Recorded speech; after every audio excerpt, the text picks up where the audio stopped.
and it is organized by the ND section of the American Folklore Society. I want to introduce our workshop coordinator, but before I do that, I want to thank Robert Barron and Ella McHale for assisting us in organizing this session, and to them for securing funding for the session. And as I said, the New York State Council on the Arts and the New York Folklore Society helped us with organizing it, so we appreciate that. I also want to say that right after, well, a half hour after this session ends, the independent section meeting will be in this room, so I invite people to stay for that. If you aren't a member, you can sit in and maybe think about joining our section. So Dana Saylor is a social practice visual artist, interrogating the significance of historic places and their meanings through time. She's interested in documenting unfolding stories at the intersection of architecture and human life. Her background as a historian and preservation advocate inform and deepen her connection to stories of place, which is something that a lot of folklorists work at too. She constructs tactical urbanism interventions linking urban planning and demolition, has led 4 large-scale art festivals inside vacant grain elevators, and writes and speaks on these subjects to national audiences. So Dana, I will let Dana introduce her co-presenters, and we can get started. Thank you very much. Thanks. Thanks, everybody.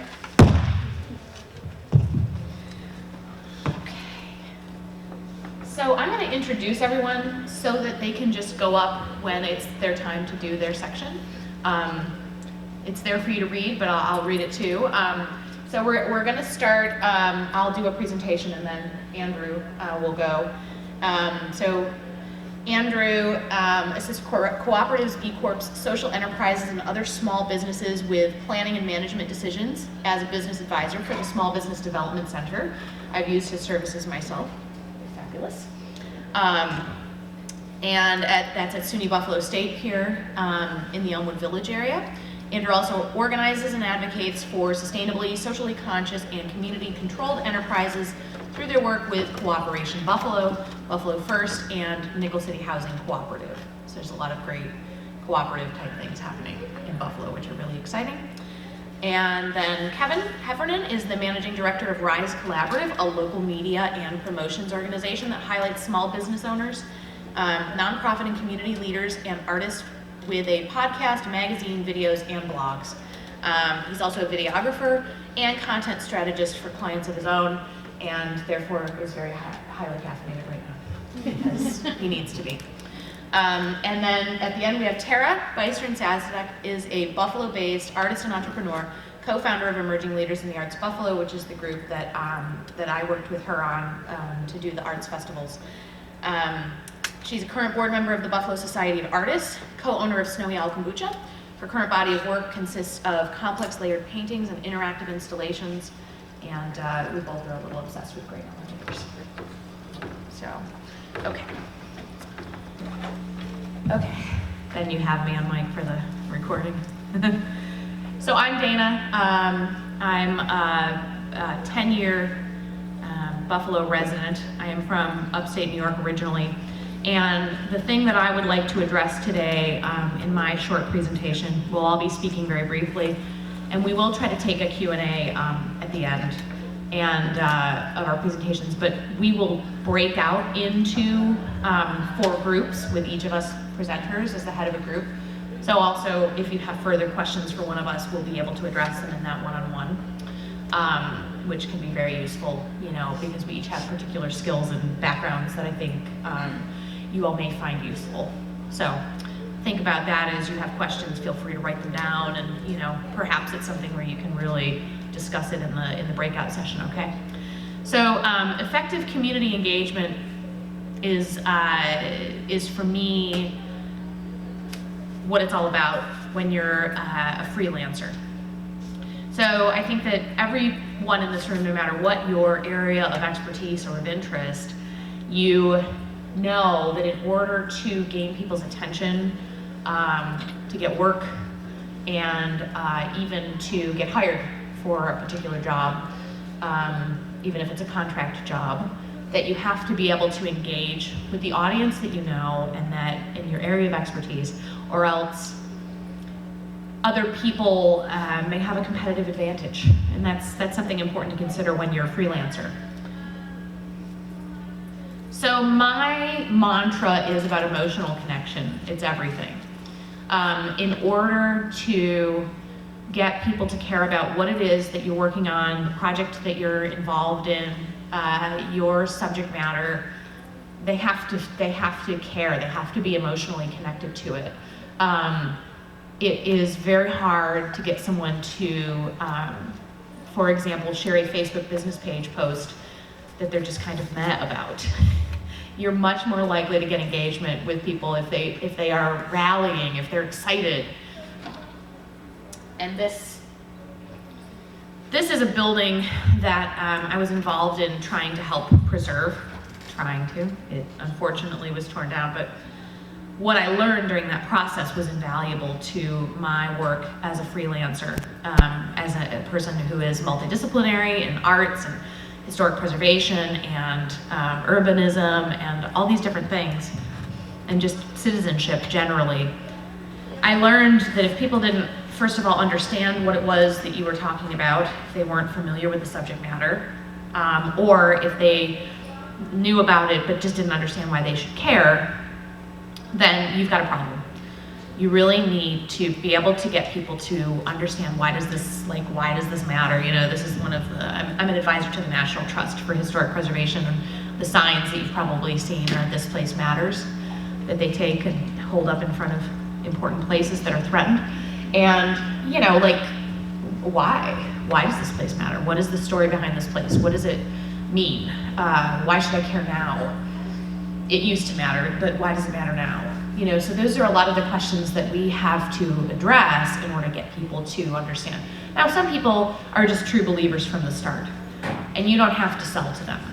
You know, they're just already with you, and they understand what you're all about, and maybe they've known your work and followed it for a while.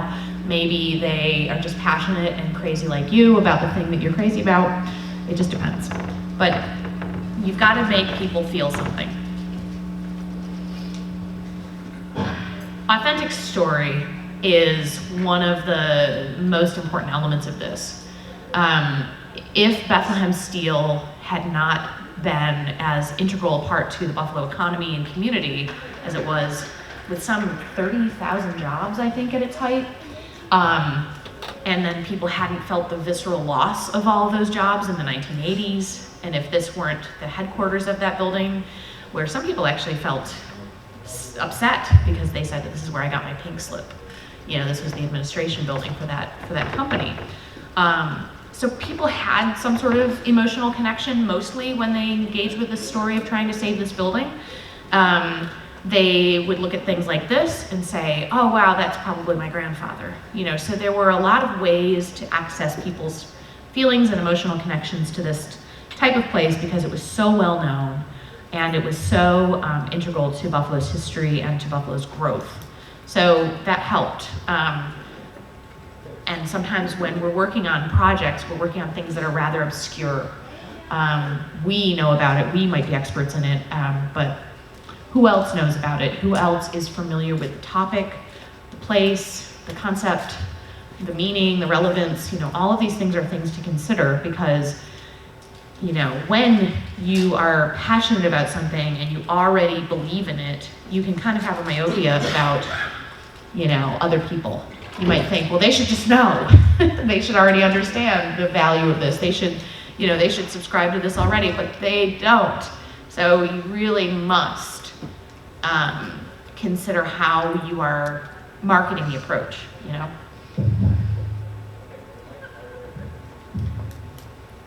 So I just found that in my work, anytime there was an authentic story to be told and it was what I was getting behind and talking about, people cared and they came and they showed up in numbers and they volunteered and they took their time, and so whether we're talking about a preservation cause or something where you're presenting an academic paper, it doesn't matter. It's really the same idea of what is motivating the people to participate.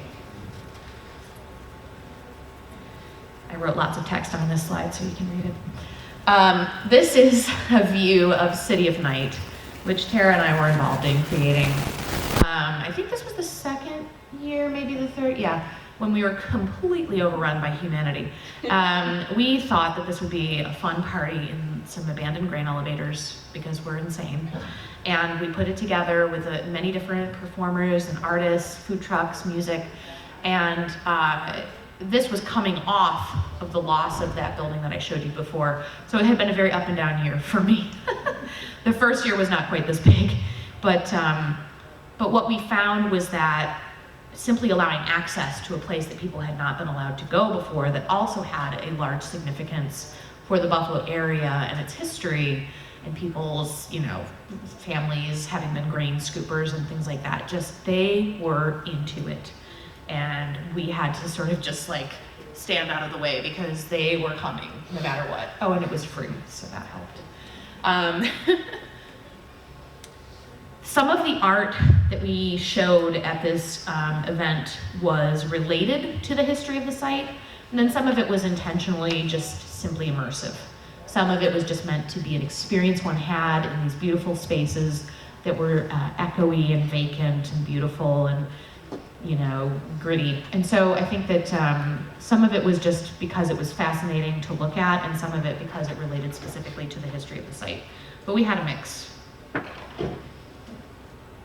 For example, I don't think there was a lot of fire dancing in like 1905 when the buildings were built. Moving installations that were just supposed to reinterpret the space to sort of make it something. Is there like a hurricane outside? To make it sort of something that people could view anew. They could understand the site's historical significance, but we wanted it to be something that not only like historic preservationists would appreciate. That some 20-year-old with a great camera could come down and not know the history of the site, but understand that there was something to this and become a part of it. Do you remember that? So people want to be a part of the story that you're telling. They don't only want you to tell them about it, they want to feel like they can be a part, they can enter it. And I believe that that's part of the reason also that City of Night was so effective, because they got involved, they attended, they participated, they documented. They became a part of the story of how this place was going to be reinvented. This is the permit vault at City Hall here in Buffalo that I go and research in a lot, and I found that people began to engage with me trying to save these historic blueprints that are not climate controlled a lot more once I started showing photographs like this, and I could talk all day about the importance of these historical blueprints and how great they are and what they mean to Buffalo, but a photograph like this had so much more power, So, as when Kevin talks, he'll talk to you a bit more about some of the social media practices that they've tried, and it's all connected, I would say. People want to make a difference, they want to be a part of the story, they want to make a difference, so they want to feel like what they're doing is meaningful and is having some sort of impact. It makes them feel good, it makes them want to come back for more. So the big question for you guys is, how can your work enable this? What are you doing in the freelance or contract work that you're doing or would like to do that is helping people connect to an authentic story? What are you doing that is making people scratch their heads and go, how can I get involved? And again, it depends on your field, but this is why, I think the breakout sessions at the end will be useful, because we can all talk about individual situations and cases and discuss that more. So you really need to make sure that you're showing them you care. I think nowadays, again, Kevin, I'll jump into, taking a stand can make a difference. Taking a stand can make you stand out from the crowd. You know, the Niagara Falls Underground Railroad Heritage Center, it has always talked about, since they opened this past year, about how museums aren't neutral, right? So that's one of the phrases that they've been using. And it's, you know, by taking a stand as a museum that is about the Underground Railroad heritage of the Niagara Falls area, they're sort of saying, you know, we're making a choice to be somewhat political. And that can be risky, but it can also pay off. Obviously, telling diverse stories is something that's very important, and I think I don't need to, you know, emphasize that anymore at this conference, because it seems like there's a lot of really wonderful content that crosses a lot of boundaries.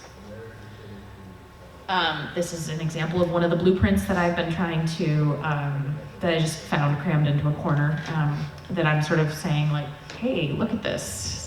Pointing this out to you. Is anyone noticing this? And things that have, you know, grain elevators, beautiful blueprints, things that often are just, they sell themselves. They're very easy. I can just say, how cool is this? And people respond. And obviously, you know, if you're in a silo of your own,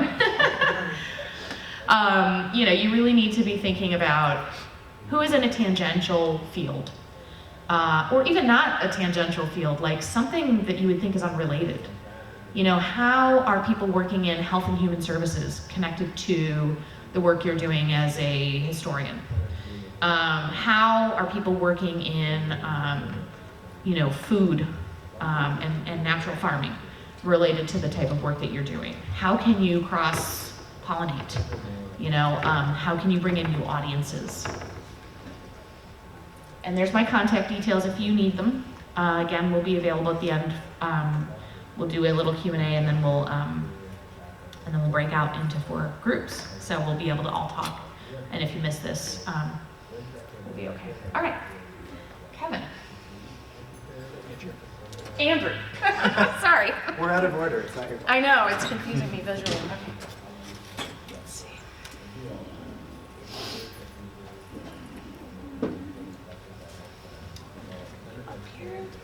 Good morning, everybody. Good morning. As Dana said, my name is Andrew Del Monte. I'm a business advisor at our local Small Business Development Center here in Buffalo. Small business development centers exist all over the country. They're usually organized into state regional centers, and then there's local offices, usually divvied up 1 per county or something like that. It's a federal program of the SBA, partnered in New York State with the SUNY college system, the public college system. So if you take nothing else away from what I'm going to tell you, go find your local SBDC. We provide free one-on-one counseling for anybody starting or in business already, or is looking to expand or shift or downsize. And it's really valuable information. And a lot of us are just sort of resource connectors. We've all got some degree of experience in small businesses, in whether that's independent freelance businesses or you know, businesses of 100 people. And we each have some areas of focus. I'm going to mention mine a little bit later. Thank you. I'm going to talk briefly about 4 things that are pretty key when it comes to being a freelancer, being in small business for yourself. And I'm going to zero in on the first 2. So the first is really getting a sense of what, sort of building off of what Dana was talking about, not the story that you tell other people, but the story that you tell yourself about how your business is going to operate and what things you're going to do. And that's drafting a business plan, putting together budget projections. I'll come back to that. The second piece is making sure that you've got some kind of legal structure and governance structure that works for what you're trying to do. And I'm going to go through some of the more common examples and some of the less common examples that I think might be relevant to the kind of content that we're talking about today in just a minute. Third, which we're not going to get into so much today, this is a great thing to go talk to your small business development center about. Become familiar with the particular licenses, permits, tax requirements, insurance, and other legal needs that you're going to have to be responsible for as your own business owner. It's kind of nice when somebody else takes care of that for you, but if you're going to do this for yourself, you got to know at least what you're supposed to do and not supposed to do. And then the fourth piece, sort of going off of that building relationships that Dana was just talking about, It's a total misnomer that when you're in business for yourself, it's because you don't want to work with other people. There's always going to be a team that you need around you, and some really key people that you want to identify early, and they would be an attorney, a tax advisor, possibly a bookkeeper if you want to pay someone to look at all the numbers for you, your insurance agent or broker, some other suppliers of goods or services that you're going to need to procure, and then folks that are going to help you with your marketing and branding and things like that too. So those are the 4 pieces. I'm going to zero in on the first 2, like I said, so business planning for just a minute, and then the legal entity question. So when it comes to business planning, and I've got some handouts that I'll make sure everybody gets when we do the breakout, so don't feel like you have to capture all the text on the slides. Business plans can look like any number of things. If you're approaching a bank, a traditional lender, an investor, they're probably going to want a sort of written document that looks a lot like a report or a paper that answers a series of standard questions in a particular order, ends with a budget projection of what you think this business is going to be able to produce financially for the next couple of years to justify the funding you're seeking. If you're doing this just for you, it doesn't have to look like that. It can look like whatever you want. I've seen people with beautiful posters that they just hang on their wall that answer all the standard questions of a business plan, but are in a visual, sometimes artistic way that works for them. There's this thing that I'll pass around called the business model canvas, which is just a 1 sheet of paper that has little squares on it that shows how the different sections of a business plan relate to each other, and it allows you to have something really neat and tidy and brief that still lets you have a good sense of this is my business model and this is how I'm going to go do things. And I've also seen slide decks, PowerPoint presentations, things like that too. So as I said earlier, this is where you're really honing your story for you, because you need to know what path you're going to take to run this business and to run it the way you want to, and to really hone the message that then you're going to tell other people about what your business is and does. And the more you spend, the more time you spend, the more effort you spend internally really figuring out what the story is, the more genuine it is for other people when you go out into the marketplace and say, hey, this is what I'm doing and this is what I'm about. So now I'm going to talk about legal entity for a minute. I'm going to go through some of the common forms. Just briefly as an overview, I'm going to sort of lay out. There's the most common one, and it may be the most common one for people in the room if this is a group of freelancers, would be sole proprietorship. So you're in business with yourself, doesn't require much as far as things you need to file. And it's pretty simple because you're going to decide how you want to run your business on your own. There's not a lot of negotiation going on. These other forms get a little bit more complex, so there's partnerships where it's multiple people, but it's still pretty free form, not a lot of tax or legal obligations. Then we get into some that offer some liability protection for you as an owner of a business, separating your personal assets from the business assets, and that's LLCs and corporations. And I'm going to touch on some special kinds of corporations in a minute. So sole proprietorship. This is a photo of my father, who's been a sole proprietor for 45 years. He draws cartoons and humorous illustration, which 20, 30 years ago you saw a lot more in magazines and publications, but it's being replaced by clip art and stock photos quite a bit. Here's a cartoon he drew on the side for some sort of banking magazine. It has someone holding up a dollar sign and they're saying, this is my business plan. They're saying, should actually be a little bit more involved than that. I use my father as an example because he has a studio in one of the tiny bedrooms in the house that I grew up in. It's got all of his inventory and all of his marketing Rolodex and those sorts of things. And he operates solely out of the house. Any income and expenses that he incurs over the course of the year, he just reports on his personal income tax return. There's no special filings that he has to create for that. And if he wasn't going to use a name other than his own legal name to do business under, he also never really needed to file anything to set up the business initially. I think he actually did file a doing business as sole proprietorship certificate with the county because he calls himself Steve Del Monte's Studio. And because he had that name, he had to get that 1 sheet of paper filed for $30. But otherwise, he's up and running. He does have insurance. He'll sometimes have relationships to attorneys or accountants when necessary as someone who does the taxes. But other than that, he gets to really define the work. He does his own bookkeeping and all that kind of stuff. So that's sole proprietorship. And as I mentioned, partnership, I'm going to gloss over, is really just that same model, but with multiple people. Maybe it's one other person or a team of 3 or 4. And the only big difference there is you want to make sure you've got something written down between the group of you. Even if you're best friends or married or something like that, but really outlines, this is the work I'm going to do, this is the work you're going to do, and this is what happens if we want to split up as far as the business is concerned. And that partnership agreement just makes that whole relationship go a lot more smoother, because when tensions come up, you can sort of revert back to the document that you all agreed to follow. So then we have LLCs and corporations, which I'm not going to get into too much. The big difference here is that you file them with your state, typically, rather than with the county, like the sole proprietorship. And they provide you liability protection, or limited liability, when it comes to the business's debts or obligations or contracts or things like that. So in the worst case scenario, if the business gets sued for some reason and your insurance doesn't pick it up, you would bankrupt the company, but it wouldn't affect your personal assets. For freelance writers and artists and things like that, it's not necessarily vital to do this, because there's lower risk involved. If you're working on somebody's roof or cooking somebody food, there's a lot more risk that you might want to protect yourself against. But it may make sense, especially if you have a large group of people coming together, to just go ahead and get the extra protection that these provide. So now I'm going to zero in on a couple of legal entities and structures for your business that I think are kind of relevant to the subject matter we're talking about today, being authentic, presenting your business in a way that really authentically shows this is what I am, this is what I care about. So there are some business entities and structures that actually sort of can help convey a message of social impact, environmental impact, or a certain message of social or economic justice even. One of them is a cooperative model, which freelancers or individual businesses sometimes will just get together to take advantage of the economies of scale that working together as a co-op can provide. But sometimes it's also sort of a statement that our business operates in a democratic way, in an economically just way, in that every member of the cooperative has equal control, has an equal vote, and gets a share of the profits at the end of the day, or at the end of the year. So as I mentioned, there's freelancer cooperatives that might be particularly of interest to this group, where you've got a bunch of sole proprietors, you're each individual business owners, but you come together to create a co-op that shares services, whether that's bookkeeping, administration, back-end kind of services, or marketing services, or leverage for buying goods and supplies cheaper together, because you can do that on a larger scale when there's a group of you working together. So you set up a separate cooperative entity that provides these shared services to everyone. Everyone has equal access to it, and everyone, again, has that democratic vote in how that co-op is managed.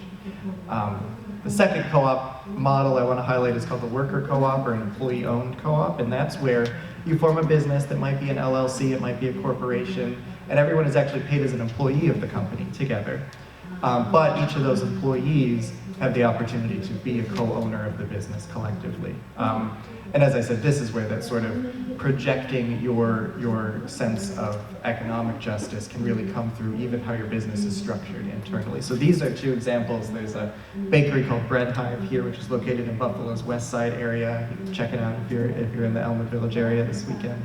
And then also a childcare that I worked with that converted to worker ownership as the owner was retiring and wanted to sell the business to the people that kept it running and knew how to run it best. So now all the teachers are co-owners of the business. Another model I want to highlight is rare and relatively new and not well known, and it's called a benefit corporation. Sometimes people call them B Corps for short. And this is a type of corporation, so you'd be filing the same paperwork with the state that you would if you were a normal corporation. But it highlights an intent and then requires you to follow through on a mission to create social or environmental impact as part of what your business does. So you can be a business to do any sort of thing, but you're saying at least one of the things I'm going to do is create some positive benefit for the community around me. It locks you into that mission, you and everybody else who's an owner of the business. And it also asks you to publicly report on how you did to achieve that impact over the course of the year. And so this is another great way to really show you're not only telling a story to people, but then you're backing it up with facts and saying, yeah, I'm actually doing this. So what I'm saying I'm all about it, I'm actually all about it. And then the last model to highlight that we could talk more in breakout groups if anybody's feels like this might be more appropriate for some of the things you're doing, is a nonprofit, which is another kind of corporation managed by usually a volunteer board of directors. You have tax exempt status that you can apply for if you meet certain IRS regulations. And the key here is you're not making money off of selling what you're doing. Maybe you're making a small amount selling what you're doing, but it's at a subsidized rate. And really, most of your revenue for the company has to come from grants and donations and other kinds of public or community support. But otherwise, it's a corporation just like the other entities. So that's my brief overview of those things. I have handouts that go a little deeper into it, and we can certainly talk more about them at the breakout. And this is my contact information. Thanks. Next up, we have Kevin. And the strategy we use to grow our social media following, and how we decided to take a stand and its effects on our business.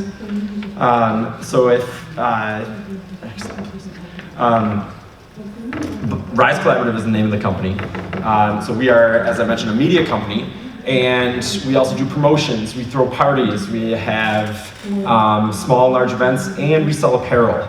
And within that media of what we do, we have a podcast that just wrapped season 1 of our second iteration of it. We have a British national who is our host. We have a magazine that comes out twice per year. The first 3 were in newsprint form, and then we graduated to a 76-page magazine that just came out a couple months ago. And we do a lot of videography. We do blogs and photography as well.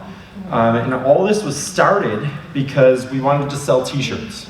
And we realized if we're going to do that, we need to build an audience to pay attention to us so that when we say we have something to sell, they may be more interested to buy it. So right now we're at an audience of about 15,000 active, engaged followers.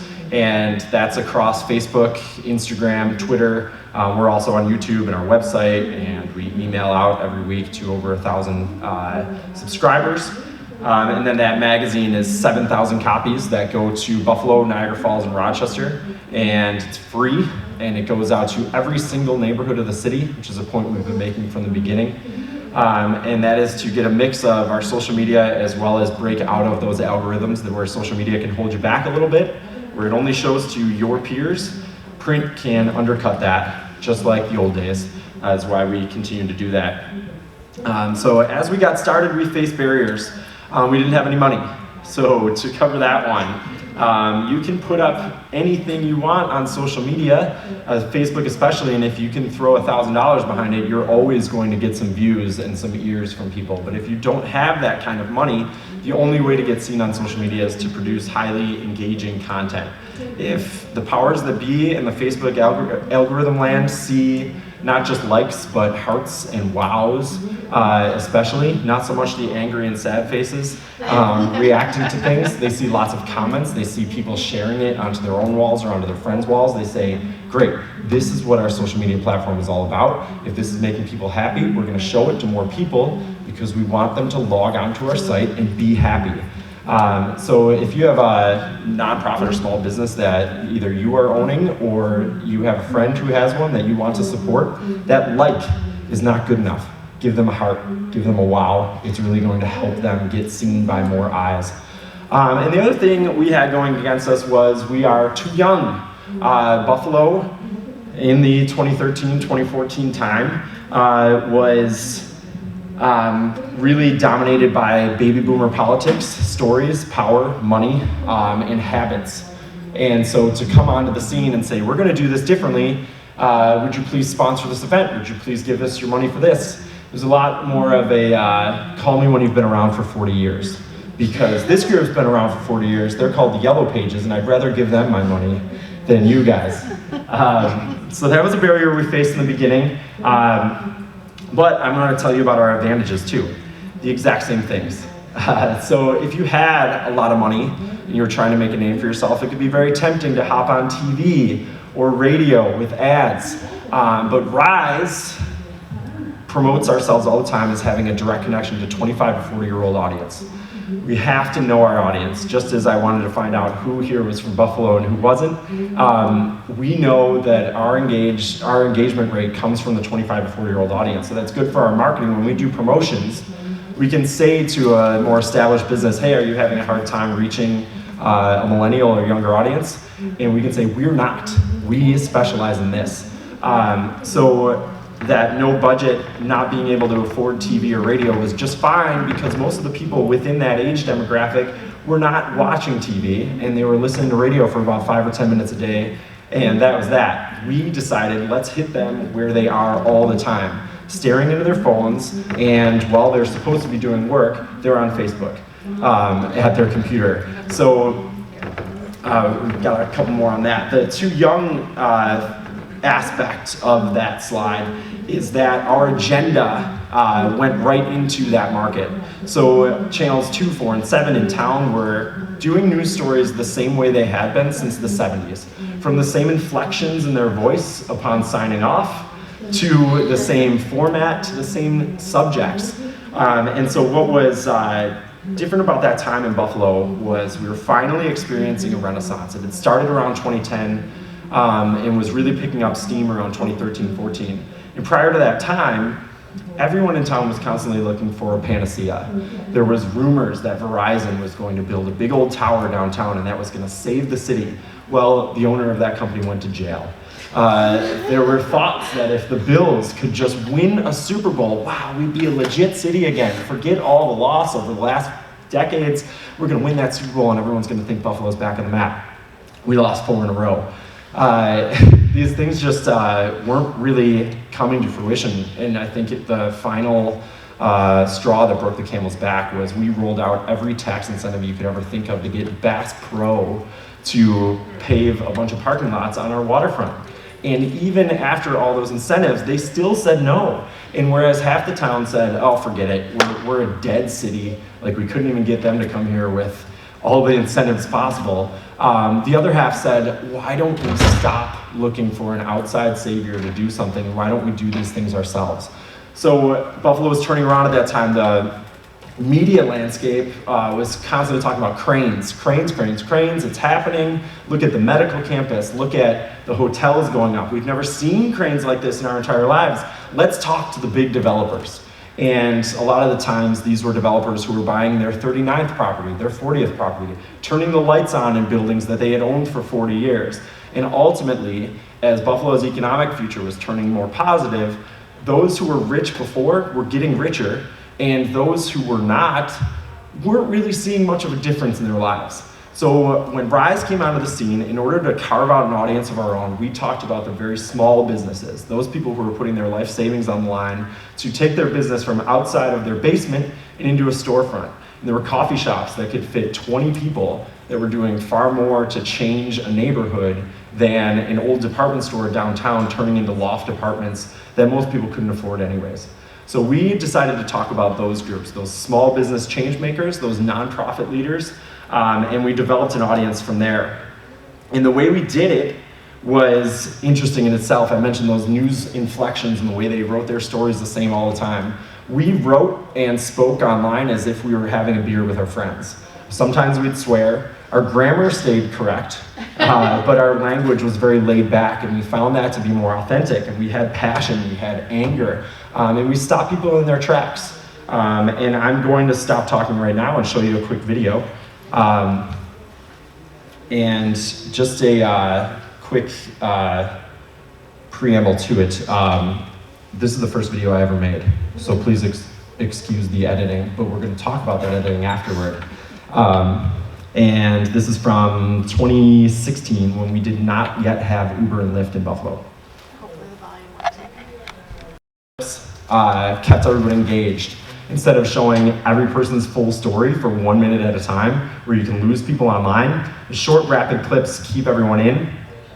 Second, not until the end with a call to action, you didn't see a member of our organization speak to the camera. We didn't need a reporter to say, and we're here to talk about Uber, what do you think? We just jump right into it. And then those people that you saw were community people talking about a community issue that they cared about, so it was an even more authentic voice. So what we saw during this were our followers went way up. We didn't put a single dollar of promotion behind this. It got 30,000 views and 279 shares, so we had certainly struck a chord. And Rise started to get a following that trusted us and stayed engaged with us because they knew we were talking about community issues. So we continued to do this, whether it was a video report where we had members of a community talking about things happening in their community, a newspaper article or becoming a magazine article, or if we were going to talk about refugees, we let a refugee tell their story on their terms. All we would really fix in these things were grammatical errors before it went to print. And then we also had our podcast, where this episode was about the first female head brewer in town. In her story, basically saying this whole thing. I don't want you to think like, wow, this is made by a woman, I'm going to buy that beer. She wants you to really not know who made it, but think it's great beer, and that's why you want it. We want to transition into my final piece here, which is about taking a stand. So we had established our voice as authentic, and for the most part, aside from getting angry about taxes, we had been very fun, entertaining, talking about artists, things like that.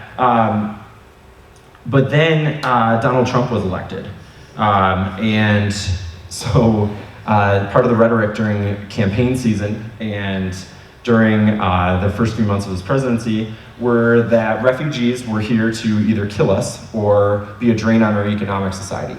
And the fact that there may be Trump supporters in this room is exactly the point of my presentation, that we push forward anyways, because if you're going to make content that you want to please everyone, no one will be interested in it. You have to take a stand on certain issues and be ready to face backlash, and also ready to see your followers fortify around you. So the data does not lie. There is a positive economic impact from refugees and immigrants from multiple studies. They commit crimes at far lower rates than native-born Americans, and yet the rhetoric we were hearing from Washington, D.C. was the exact opposite. Now, if you're unfamiliar with Buffalo, we have had decades of population decline, and for the first time, a couple years ago, we stopped declining. We didn't start growing, but we flatlined. And that was due almost exclusively because of the arrival of immigrants and refugees into our city. So when the Trump administration cut refugee admittance numbers, despite the conflicts going around the world, we decided it was time for Rise to fight back. And so when you had this brand that was very much doing fun, again, art things, and then suddenly slammed the brakes and said, we're gonna tell positive stories about refugees and immigrants, and we're going to create a counter narrative here, people stopped and said, oh, they're getting serious. Let's listen here. So, I think we've got one more slide there. No, I'm sorry. I think that one's actually fine. So, we literally want to cultivate empathy through storytelling. When you tell a story the right way, you can, yeah, there's one about the tweet right before that. Sorry. You can break down barriers. So if I want to go out on social media and say that, did you know that there's more immigrants who started their own businesses in this region than native-born Americans, and just wrote it like that tweet, that's not going to stop anyone in their feed. But what's the context around that? We got to way back to that slide with a tweet. So maybe if I had added a graph, or maybe if I had shown a map or some sort of image that got that in there, or maybe I'd named some businesses. So what we did instead was did a direct interview.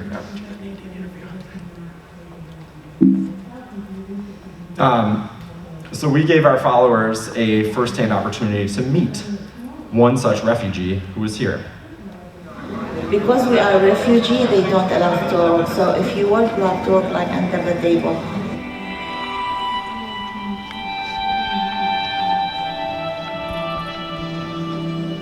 You used to live like in a big house, and you have car, you have money, and every year you lose something. It's not good. So that was just a teaser we put out on social media for about an 8-minute podcast that interviewed Nadine and talked about her 8-year wait in Syria to arrive here from Iraq. And when blanket statements are made about refugees and immigrants, when you give someone a first-hand account of their story, it's a lot harder to say all of them are lying to get here. And when you hear about the businesses that she has started since arriving, it's a lot harder to say none of them are producing anything economically for our city. And I need to speed it up. So this is our very last part here. Through the podcast, through our articles, through our videos, we've done something here to create a counter narrative, but it wasn't just to take a stand for no other reason. We saw our followers go up every time. We did apparel sales that were buy one, give one to 2 local agencies that gave these to refugees. We sold nearly 500 apparel items each time. So it turns out that if you take a stand, not only will your audience grow, but it was very good for business for us too. So I would encourage you, again, find out what you're passionate about, and whether it's your personal brand or your corporate brand, take those stands and watch the positive effects roll right in. Thanks. One of the things that I've leveraged being a freelancer myself is staying focused on the things that I feel wonder about, and also building in all sorts of external discipline to help bolster my internal discipline. So, the first thing that you start with, and I think we've all kind of touched on this, is your own story. This isn't just because people will think it's more authentic, it's because you legitimately need it, otherwise you will get bored with yourself. And there's a lot of pressure, I think, for all of us to have a story and curate it and show your authentic self. And I think that that is a good end result, but you actually want to start with the internal purpose of that, which is kind of your engine of curiosity. If you don't focus your work on what you truly care about, if you think about what you're supposed to look like on paper, or what everyone else cares about, or what's important enough, you will end up kind of burnt out, you will end up kind of lost. And so one of the things that I've always gone back to is the fascination that I had with different things, especially they're kind of hints like when you were younger, what could you do for hours without getting distracted? And even like last week, what Wikipedia hole did you go down looking like, oh, I'm looking up this story about the Civil War and somehow I'm in like 17th century France and like how did that happen? So if you ever do that, you really need to write that down, because you're like, oh, I'm really interested in squid. Like I just am. It doesn't make sense. There's nothing, about me that's particularly squid-like, but I'm just like there. And those things about yourself, like, oh, I stared at plants for 3 hours yesterday, or, oh, I really want to know how they fry chicken. Like, it doesn't have to be curing cancer. Like, I'm glad there are people who are really interested in that, because, like, I'm a cancer survivor, so I'm not knocking it, but we don't all need some super noble purpose. We need our purpose. So you've got to follow that, and you will end up kind of by accident accomplishing greater things in aggregate. Like you follow those little tiny pieces of things that interest you, and over time, because you've been authentic to those directions, you end up with a big or like several big accomplishments. You look back retroactively and you're like, oh, because I used that North Star, I ended up going really far. You don't know what it's going to be, but you know that as you are kind of like committed to it over time, it will add up for you. So, besides that great internal engine that you're evolving as an entrepreneur or as a freelancer, you are still going to need external support, because even if you get up and you're like to yourself, you're like, Tara, you love art and you're going to make art today. And like, does Tara always do that? No. Does Tara talk about herself in the third person? Yeah, she does. So sometimes you have to trick yourself into promising to do the things you already want to do. So I wanted to get better at drawing. And nope, go back, sorry. I wanted to get better at drawing people. And so I got on Facebook like an idiot, and I was like, send me your favorite picture of yourself. I'm gonna draw people every day this month. And then I had this list of people in my community who were like waiting for their portrait that I was going to make. And now, instead of being able to be like, I don't feel like it, I have to go to the doctor, I have to clean this thing, I have to organize my underwear drawer, whatever stupid excuse I was gonna make to not do the real thing, like each one of these people was waiting for me. So that community connection, some of it is like, oh, I love my community and they make me better, but really it's like, oh, I'm embarrassed to not be better in front of my community. That kind of, that urge that we all have to be like, tell me I'm pretty, tell me you love me, tell me I'm good. I think often we're ashamed of it, or we're like, oh, we don't take selfies, or oh, we don't care about that. But the truth is that you do, at least a little, because you're wearing pants, right? Or like you put on clothes, you care. And part of that is that you might feel like, oh, I don't want to be vain, but if you are a little, then use it. promise publicly to do the thing that you want to do, and then that vanity will like kick you into gear. It's really useful. All right, so besides having that kind of community accountability, the other thing that you really need are people who are really close to you. People who can tell you, you said you were gonna do the thing. And sometimes you need them to actually come and like sit like near you and stare at you and be like, all right, do the thing, do the thing. Data does this for me a lot, so it's super helpful. It's like it's an accountability partnership. And having that, that judgmental glare of love from a friend or a coworker who wants to help you do the thing you want to do too, but you just can't for some reason, can really keep you on track as well. So, now that you are a freelancer, part of it is like enjoying this freedom from external structure, but you still need an internal structure. So your whole life you've had your caretakers, your parents, whoever took care of you, household rules, you have the academic structure, you have the structure of the corporations that you're in. Now you don't have that structure. So you need to think about, what are my circadian rhythms? When do I do my best work? You've got to start to know yourself. Not because there's this beautiful like platonic ideal, but because you know when you do your best work. And then you have to protect that for yourself. So for example, I do my best artwork real early or real late. And this isn't because I'm a morning person. I think we've established that that's not for me, but it is because it is outside the normal bounds of like when customers are asking me for delivery. If I want to paint for 2 hours, I have to get up at 7 because people are going to start asking me at 9 to deliver to them. So I need that time before people are bugging me. Even if they're bugging me and it's not important, that like distraction, I'm like, oh, a shiny thing, and then it's over. So early morning or late night is a great time to do those personal or important projects for me. That might work for you, it might not. It depends on when you have time. It depends on how your brain works. You've got to know. Another thing that I've learned is block scheduling.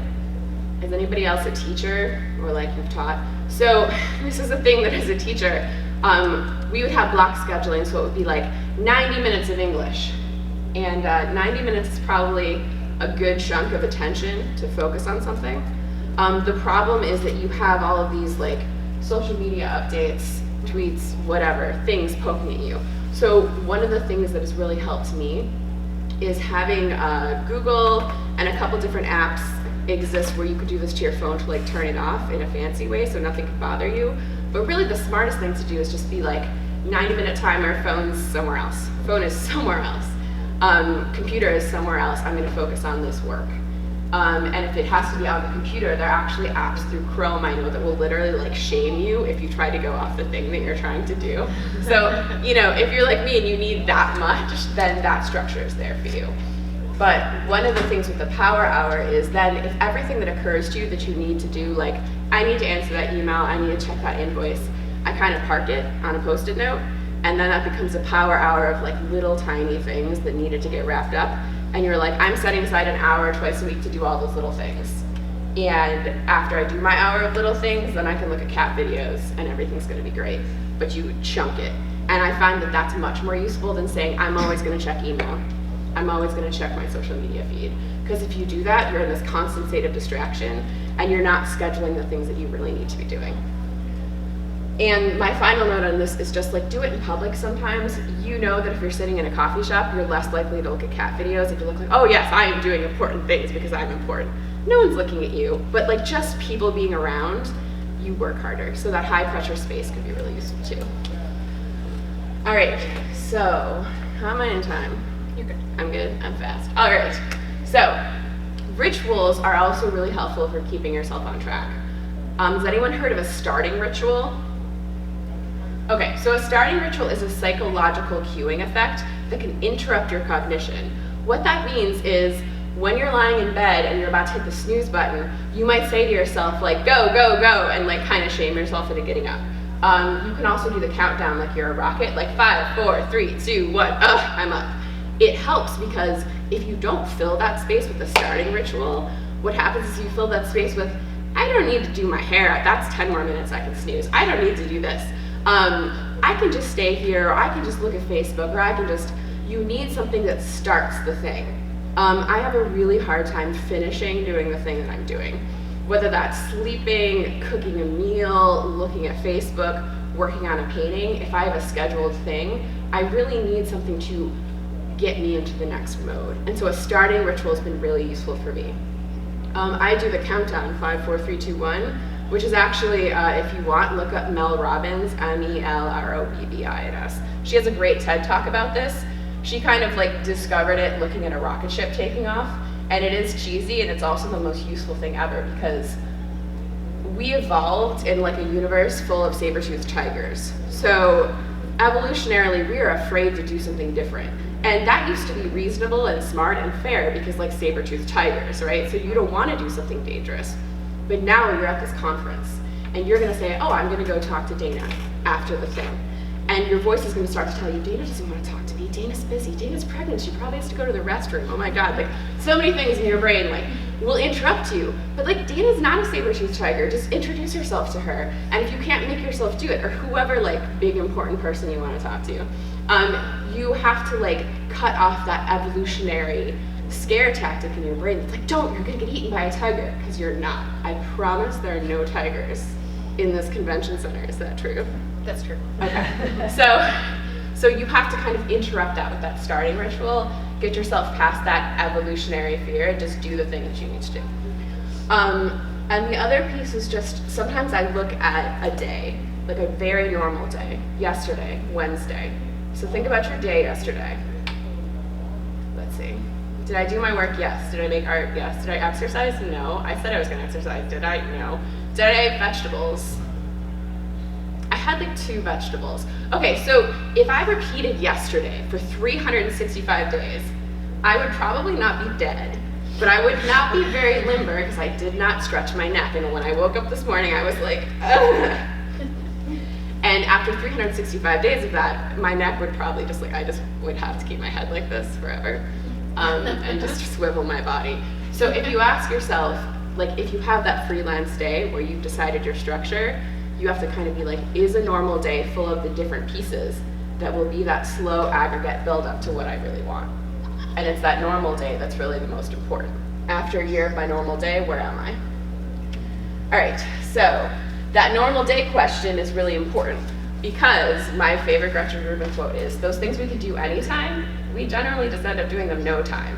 And so if you're a freelancer, you're in charge of your structure, you've decided what's important to you, you've thought about it, and you thought like, 365 days from now, where do I want to be?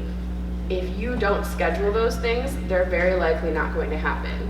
This is because we're really, really encultured with this idea of dealing with like minutia that seem urgent but are not important, right? Or even just taking care of other people or other things. You won't let other people down. And so the things that you were gonna do for yourself, they get pushed and pushed and pushed. And then you have 365 days where you didn't stretch your neck, you didn't do your work. And this becomes really a problem. So you have to kind of schedule that work and make it as important as that work that you do for other people, because you're protecting your business or your purpose or your clients or whatever it is that you're doing on your own. You need to really like put that first. If that means doing it early or doing it late at night because no one else can bother you, then that might be what you have to do. The other thing is when you're scheduling this. So say that you get on Facebook and you're like, I'm gonna do 30 days of this, and 30 people sign up and you're like, oh my God, it's happening. What you actually wanna say is like, I'm gonna do this for a month and I'm taking 20 volunteers. And that's because like 10 things you don't know are coming, they're coming. Like you don't know what they are. They're not very probable, but there's this statement, the high probability of low probability events. There's probably not gonna be a tiger, and there's probably not gonna be a hurricane, and there's probably not gonna be a heart attack, and there's probably not gonna be a XYZ, but there's gonna be something. And so if you plan for that, here's what happens. You have 20 things you're gonna do in 30 days. And on those 10 days where you left some space for yourself, either you're like, yay, no tiger, I'm gonna relax and take care of whatever I feel like taking care of. Or you're like, thank goodness I left the space to deal with this tiger. So it's really important when you plan to not like overfill your plate. You have to plan for that stuff that you can't plan for. We're smart enough to know, right? All right, so the other thing is that this idea of what you're fascinated with, this idea of what's wonderful to you, that's still your engine. Despite all of this like structure you've put into place, despite all of these things that you're like, you've got your friends staring at you so you know to do your work, you still want to have play in it because that's where that real fascination comes from. And if you can't remember this, borrow a kid or like watch a kid for a while, because they will really remind you of what it's like to embrace play. And many of like the most important artistic or scientific discoveries that we've had happened while people were working on something else. And so despite taking your work very seriously, I think that leaving space for exploration and play will give you some of the biggest leaps that you could possibly have. And so it's actually valuable to really prioritize that space and include it in your plan. And also it's just more fun. So, any questions? And if you guys have any Q&A questions for all of us that are general and broad that you think you want multiple answers to, we can do that now, or we can, we're gonna break out into our little groups. Thanks, guys.